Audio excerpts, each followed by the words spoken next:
On the night of March 8, 2014, in the bustling city of Kuala Lumpur, Malaysia, hundreds of travelers were preparing to fly to their destinations. Among them were 227 passengers and 12 crew members boarding Malaysia Airlines Flight MH370, a Boeing 777-200ER bound for Beijing, China. For most of them, it was just another flight, a routine overnight journey that would last about 6 hours. But within less than an hour after takeoff, MH370 would vanish from radar screens, and with it would begin one of the greatest mysteries in the history of modern aviation. The flight took off at 12:41 a.m. local time from Kuala Lumpur International Airport. The weather was calm, and the aircraft was in perfect mechanical condition. Captain Zahari Ahmad Shah, a 53-year-old veteran pilot with over 18,000 flying hours, was in command. His co-pilot, 27-year-old Farik Abdul Hamid, was relatively new to the Boeing 777 but competent and well-trained. At 1:19 a.m., air traffic controllers in Malaysia instructed MH370 to contact Vietnamese air traffic control as the aircraft prepared to cross into their airspace. Farik responded with a calm, professional tone. "Good night, Malaysian 370. Those would be the last known words ever heard from MH370. 2 minutes later, the aircraft's transponder, the device that sends location and altitude data to air traffic controllers, suddenly went dark. MH370 disappeared from civilian radar screens. The plane's last known position was somewhere over the South China Sea, between Malaysia and Vietnam. At first, no one noticed anything unusual. Planes often lose contact temporarily when switching between airspaces. But as minutes turned into hours, controllers realized something was wrong. MH370 was missing. By sunrise, a full-scale search and rescue operation had begun. Dozens of ships and aircraft from Malaysia, Vietnam, Thailand, and even China were deployed to search the South China Sea. But there was nothing. No wreckage, no distress signal, no sign of life. It was as if the aircraft had simply vanished into thin air. Then, military radar data provided a shocking revelation. After losing contact, MH370 had not crashed immediately. Instead, it had made a sharp turn to the west, crossing back over the Malaysian peninsula, then heading northwest toward the Andaman Sea. The plane had flown for several hours after disappearing from civilian radar. But where was it going? And who was controlling it? Investigators were puzzled. The sudden loss of communication, combined with the deliberate change in course, suggested human intervention. Was this a hijacking, a deliberate act by the pilot, or some bizarre mechanical failure that disabled the transponder but allowed the aircraft to keep flying? The mystery deepened when satellite data from British company Inmarsat revealed a faint, automatic handshake signal between the plane and a satellite that continued for nearly 7 hours after takeoff. These signals didn't give an exact location, but they indicated that the plane had continued flying deep into the southern Indian Ocean, one of the most remote areas on Earth. Based on this satellite data, experts created 2 possible flight paths: a northern corridor stretching across Central Asia and a southern corridor ending deep in the Indian Ocean. Given the lack of radar detection over land, the southern path became the focus. On March 24, 2014, Malaysia's Prime Minister made a somber announcement. Based on new analysis, we must conclude that flight MH370 ended in the southern Indian Ocean. There were no survivors. The search then moved to one of the most inhospitable places on the planet, a vast expanse of open ocean thousands of miles from the nearest land.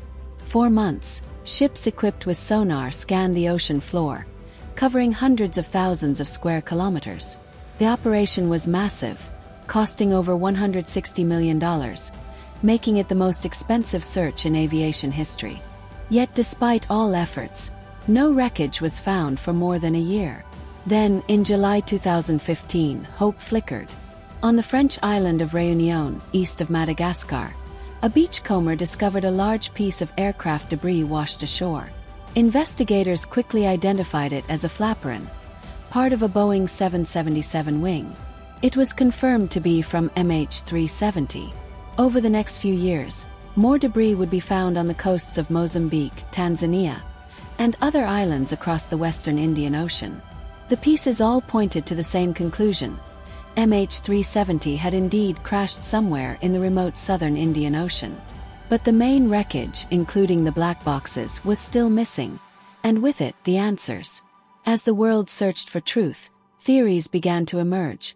Some plausible, others wildly speculative. One theory suggested that Captain Zahari deliberately diverted the aircraft, possibly as a suicide mission. He had a flight simulator at home, and data recovered from it showed practice routes over the southern Indian Ocean. Some saw this as damning evidence. Others pointed out that pilots often simulate many routes for training, and this could have been coincidence. Zahari's family, friends, and colleagues all rejected the idea that he would intentionally harm his passengers.